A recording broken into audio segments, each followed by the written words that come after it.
welcome to The Drum. I'm Steve Kinane. Coming up, are the milk wars really hurting dairy farmers?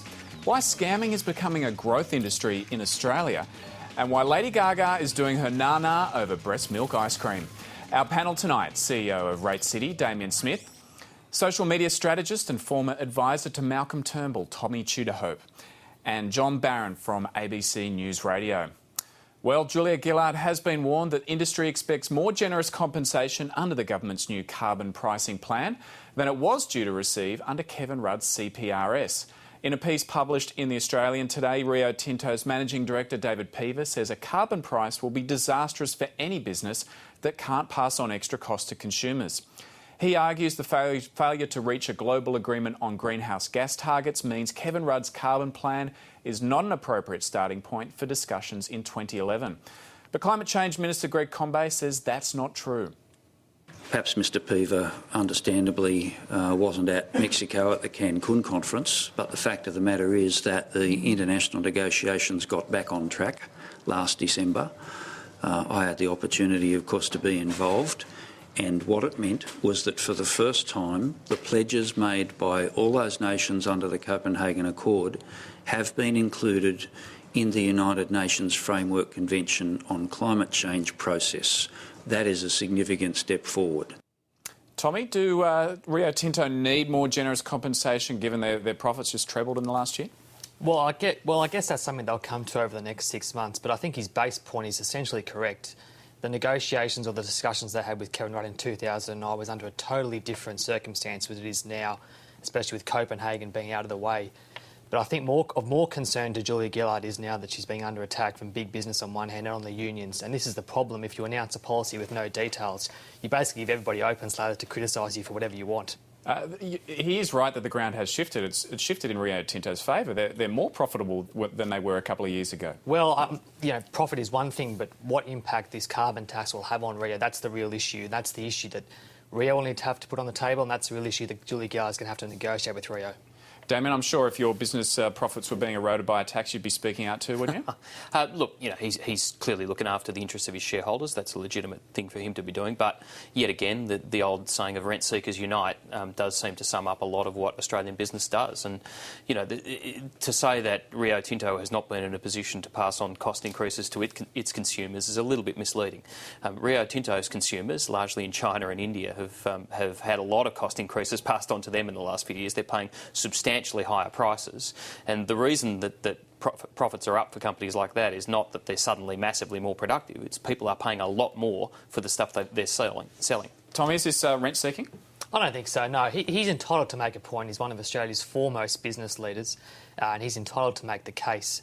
But, this is the discussion we'll be having over the next 6 months, I guess. John, he's making that case, but what's the likelihood? I mean, we're talking about a situation here where the Greens opposed the Kevin Rudd CPRS because it was giving too much compensation to industry. Now they've got a lot of clout, so it's unlikely that Labor's going to give more compensation if they're going to get a deal. Yeah, it's right. And, the irony here is you open a discussion, it quickly becomes a debate and then descends into a screaming argument, and that's what we're likely to see. We're seeing ambit claims from all sides. Businesses saying, this is going to cost us a lot. Unions saying, this could cost us a lot of jobs. Everybody's putting in their 2 cents worth at the moment, and it will get a little bit carried away.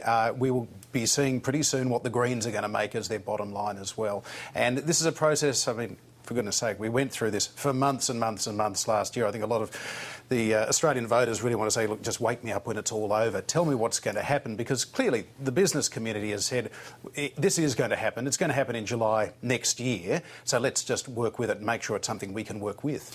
Tommy, Essential Media have been trying to get a pulse today of what voters think about the announcement so far, and they said in their poll that 48% of voters opposed the government's carbon pricing announcement, 35% in support.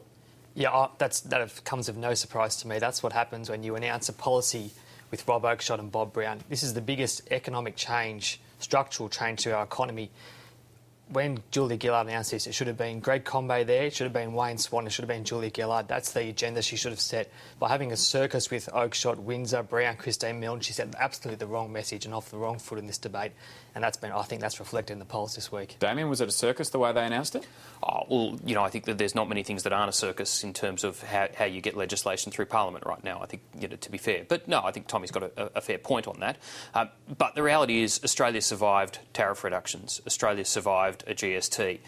If we play the tape back to the 1980s or the 1990s, then unions and government and business, everyone thought the sky was going to fall in both those cases. And but in the case of tariffs, it did hurt Labor's base, didn't it? A lot of blue-collar workers lost their jobs. Absolutely, but on balance, Australia is a better place for it. Australia is a richer place for not having those tariff barriers in place than it was before. And, I think it's imperative that the government does get on the front foot about this because, economic reforms like this do have winners and losers, to be sure, but ultimately they're the right thing to do. As part of that essential polling today, 59% of voters agreed with the statement the PM has broken an election promise and should wait until after the next election before introducing a carbon pollution tax.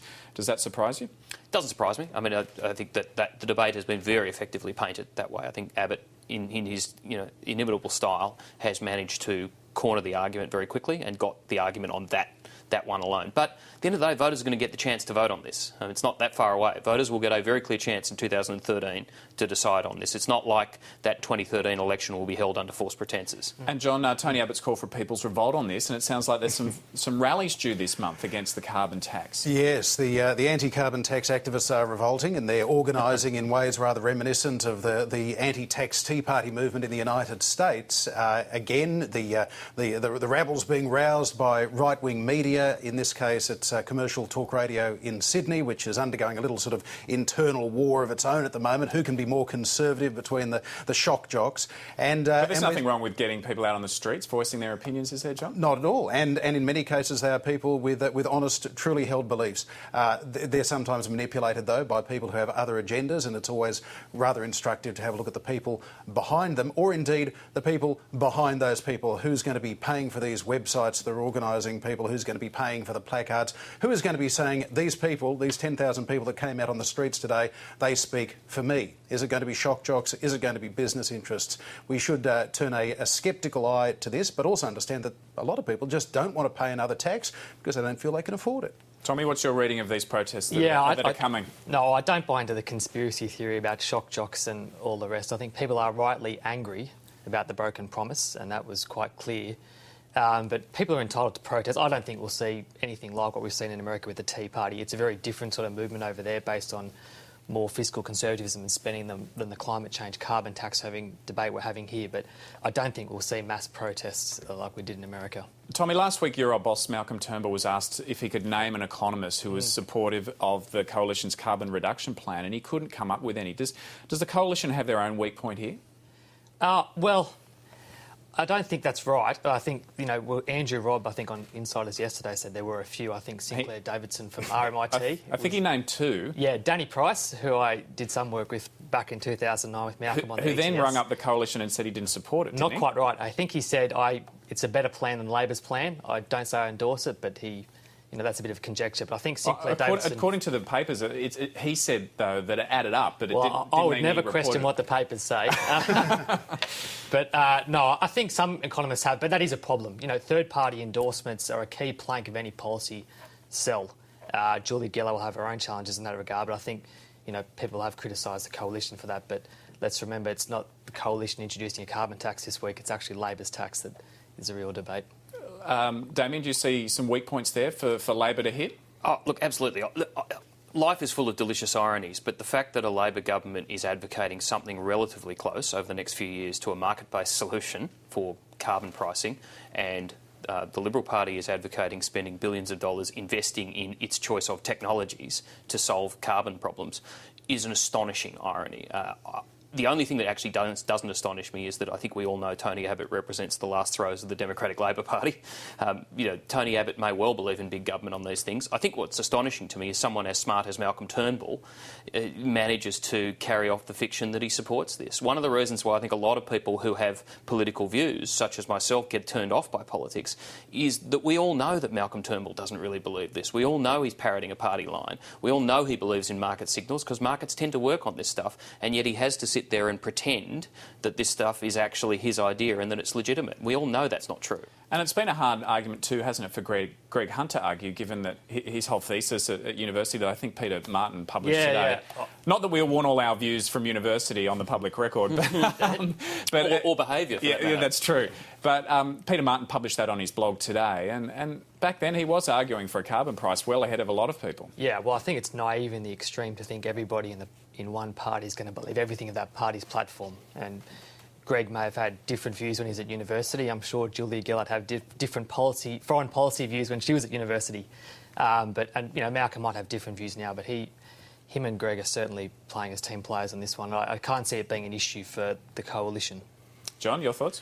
Well, at this stage, there are less credible economists supporting Tony Abbott's scheme than credible scientists suggesting that mankind isn't responsible for climate change at the moment. And it seems that business is seeing the writing on the wall and they want to be a part of this process. And Tony Abbott is finding few allies right now. Well, the idea of the big banks cutting interest rates independent of the Reserve Bank might sound unlikely, but that's exactly what's being forecast by Westpac Chief Executive Gail Kelly. In an interview on the ABC's News 7:30 program tonight, she says as global financial markets continue to recover, funding costs will fall and the banks will pass that money on to the